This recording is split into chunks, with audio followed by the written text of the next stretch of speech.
செல்ல பிள்ளைங்களா எல்லோரும் எப்படி இருக்கீங்க? எல்லோரும் நல்லா இருக்க இறைவனை வேண்டிக்கிறேன். இன்றைக்கி மதிய உணவு என்னென்னு பார்த்தீங்கன்னா, சுட சுட சாதம், அதுக்கு மேய்ச்சிங்காக வந்து பாலக்கும் சிறுபருப்பும் போட்டு ஒரு கூட்டு வச்சுருக்கிறேன். அப்புறம் வந்து கத்திரிக்காய் ஃப்ரை பண்ணியிருக்கேங்க, எண்ணெய் கத்திரிக்காய் மாதிரி. இதில் வந்து வேர்க்கடலை, தேங்காய், மிளகு, ஜீரகம்லாம் பிடிச்சி போட்டு பண்ணியிருக்கேன். நல்லா காரசாரமாக இந்த கூட்டுக்கு சரியான சைடிஷாக இருக்கும். இது வந்து பாவக்காய் ஃப்ரை பண்ணியிருக்கேன்.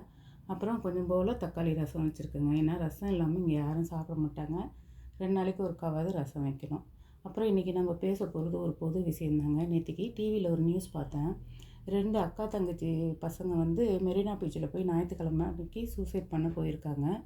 அங்கே இருந்த காவலர்கள் பார்த்து அவங்கள காப்பாற்றி போலீஸ் ஸ்டேஷன் கூப்பிட்டு வந்து விசாரிக்கும்போது, வீட்டில் வந்து எங்கள் அப்பா அம்மா எப்போ பார்த்தாலும் சண்டை போட்டுக்கிட்டே இருக்காங்க, எங்களால் நிம்மதியாக இருக்க முடியல, அதனால தான் நாங்கள் இந்த உலகத்தை விட்டு போகலான்னு முடிவெடுத்தோம் அப்படின்னு சொல்லியிருக்காங்க. அப்படி சொன்ன பிள்ளைகள் வந்து சின்ன பிள்ளைங்க கிடையாதுங்க. ஒரு பொண்ணுக்கு 23 வயசு, இன்னொரு பொண்ணுக்கு 20 வயசு. தயவு செய்து இந்த பெற்றோர்கள்கிட்ட கேட்குறேன், பிள்ளைகளுக்கு எதுக்க சட்டை போடாதீங்க. அப்படி உங்களுக்குள்ள கருத்து வேறுபாடு வந்துருச்சுன்னா பிள்ளைகள் இல்லாதப்ப பேசி தீர்த்துக்கங்க.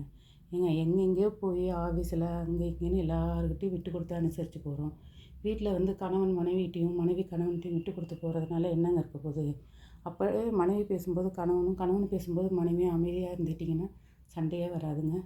எல்லா பெற்றோரும் கொஞ்சம் கவனம் கொள்ளுங்கள். பிள்ளைகள் நம்மளை பார்த்துக்கிட்டே இருக்காங்க. நம்ம கேர்ஃபுல்லாக நம்ம லைஃப்பை கொண்டு போகணும். நம்ம தானேங்க பிள்ளைகளுக்கு முன் உதாரணம். வாழ்க வளர்க. பாய். நாளைக்கு இன்னொரு விஷயத்தோடு உங்களை மீட் பண்ணுறேன்.